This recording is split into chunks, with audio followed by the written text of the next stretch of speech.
share your stuff. Tell us what is Canvas.com? Yeah, let me go ahead. So we're a diversity recruiting platform. So we help companies hire diverse teams by helping you all set diversity hiring goals and then being able to track your progress in real time. So I'm going to go through today just 15 minutes of exactly what our platform does. So let me go ahead and share my screen real quick so everyone can see it. And Chris, can you confirm that you see it? Yep. Okay, perfect. So there's a couple different modules that we have in our platform, but today I really want to focus more on being able to connect with your applicant tracking system, really understanding the diversity of those candidates that are coming inbound, applying to your positions, and then setting those diversity goals. So making sure you're tracking how people are passing through your recruiting funnel based on gender, based on ethnicity, based on their school that they've attended, and even years of experience, just so you can understand if you all are being equitable during that hiring process. And then from there, we're going to jump into our talent marketplace, where we house over 35 million diverse candidates for your teams to source from.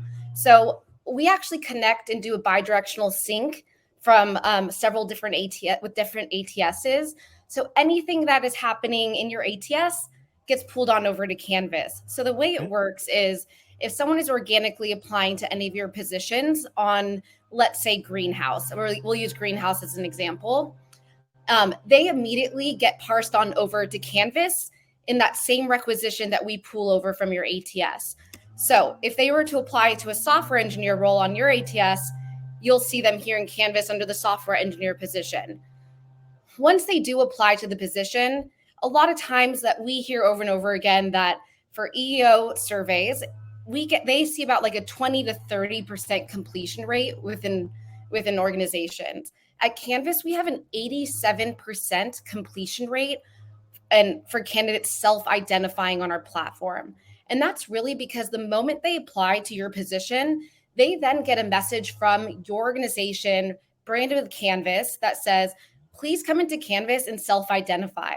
We're using this diversity recruiting platform because we want you to bring your full self to that process. Mm-hmm. So it's really, really important with the messaging that you're sending the candidate so they feel empowered and comfortable to come in and self-identify instead of filling out another government form that they might not be sure why they're filling it out. So, and the reason they're doing this is because once you see all your applicants inside Canvas, which mirrors exactly what you would see in Greenhouse, you can actually go through each one of these and use our 75 different filters to filter down candidates. And you can filter it down by work experience. So let's say you want to make sure you find someone with back-end experience and front-end experience for the software engineer position. If they had included that in their resume, we will find that and parse that down for you. You can do years of experience. You can do education, so filtering by the HBCUs, HSIs, major, grad year, schools, also any women's colleges or tribally controlled universities. And then most importantly, the demographic information. It's really, really important that I mention this, and I will say this over and over again. Everything in our platform is self-identified information. We never, ever infer any demographic information. It is really important to us and our mission that really we're just empowering people to come in and give this information themselves, which is why we have that high response rate or high completion rate. So when you are... Tina, quick question. Why is that important for them to self-select like that? Does it skew the data if you try and get it? Yeah, this is a great question. And I actually like to say something personal about this is I believe that using algorithms and we believe as a company using algorithms to look at surname or a color of someone's skin to make an assumption about someone based for their gender, ethnicity is not the right way of doing things. And it's inaccurate data. And it's, if someone were to look at my name, Tina Thayer, they would never know I'm a Middle Eastern female. And so if an algorithm were to do that for me, they would completely miss that. And so I think there's a lot of people in our organization that feels exactly the same. So we really want to make sure that you all are being data brave and have the full picture instead of 70% accuracy. Very Yeah. cool. Yep, Yeah. thanks. Of course. So for demographic, it's really important being intentional as you're doing your recruiting and also understanding who is applying to your positions. If you know that in your software engineer, your engineering department, that there's underrepresentation for African American, Black, or Hispanic Latinx, it's really important that you're identifying who's identifying Hispanic Latinx or Black African American within your pipeline. So I went from 1,600 candidates to 93 candidates. And I know all of these people have self identified and they have the work experience I need.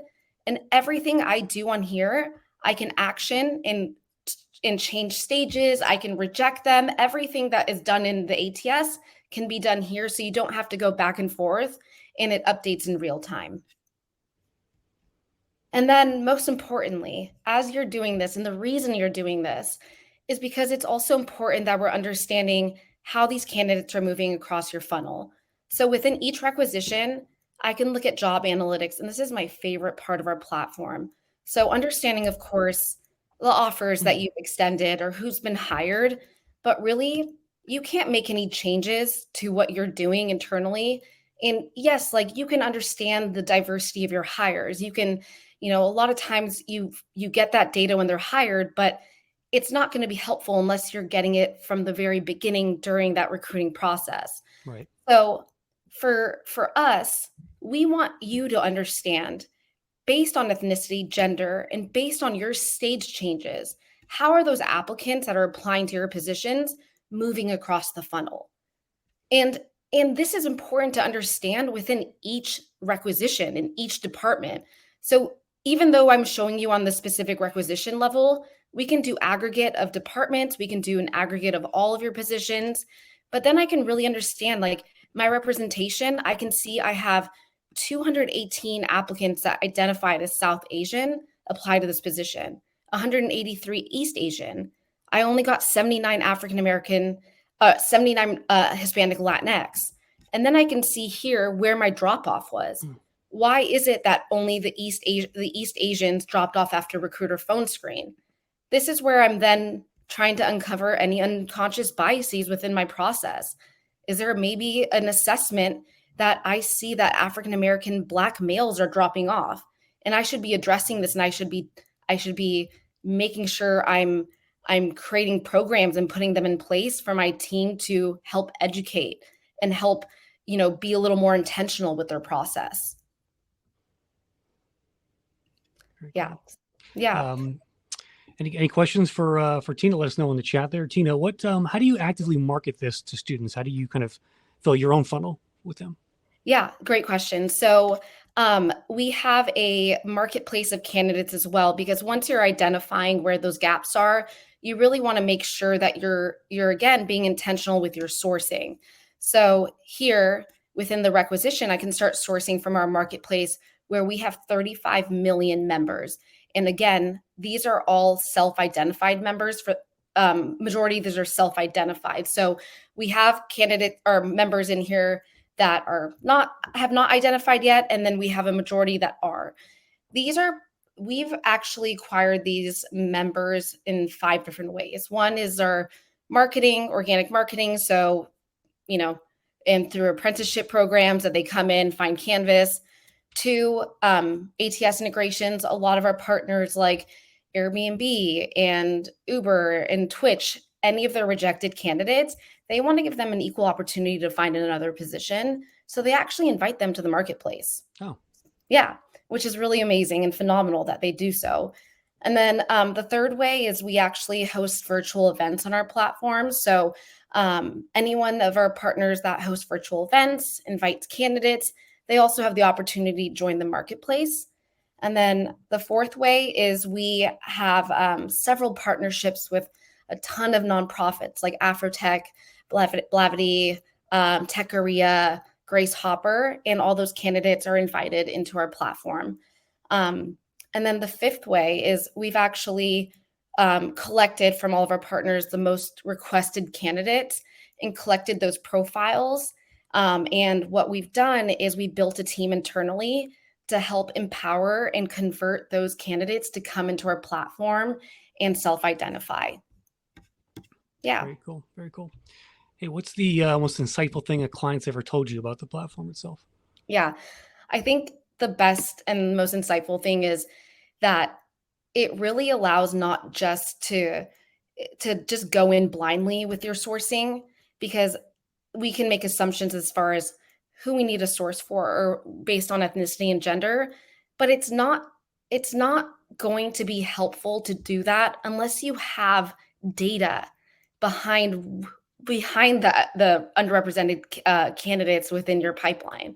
So I think it's really just like a one-stop shop as it pertains to diversity recruiting and sourcing and making sure that we're giving you all the data to make those decisions. Yep. Mhm. I do have a question for you from Denise Smith. She asks, how do I recommend my not selected candidates to Canvas? Is there a special program you have to sign up for, or how does that work? Yeah, I mean, there's if it's mostly done through our partners, but they can just actually go onto canvas.com and sign up. Then it's very easy for that to be like maybe a stage change if you're rejecting them, and have it be something like we can't, hire you now, but go canvas.com and sign up to be part of their marketplace. Yep. Yeah. And Jake's asking, do you think this would be as effective for a company with 100 to 150 employees? Work with companies of all sizes, from 50 employees to 50,000 or 500,000. So yes. Awesome. Any other questions for Tina here in canvas.com? Tina, anything else you want to add here's your last chance to the No, audience? just always happy to give a full demo for anyone that's interested. And of course, you guys will have my information after this call. Awesome. Well, we'll link Mhm. out to Canvas after the show's over when I do the wrap up email. And Yeah. one more question from Stacy here. Is this more US based or global? It is global. Excellent. Okay. Yeah. There you go, Stacy. All right. Well, Tina, again, thank you very much for your time today. Good to see Canvas in action there. Yeah. Thank you. Sometimes I use Canva a lot to get I know it's another design platform. So I get that in my brain a lot. Awesome. Well, thanks again, Tina, and have you. yourself a great day. All right. I'll close her out.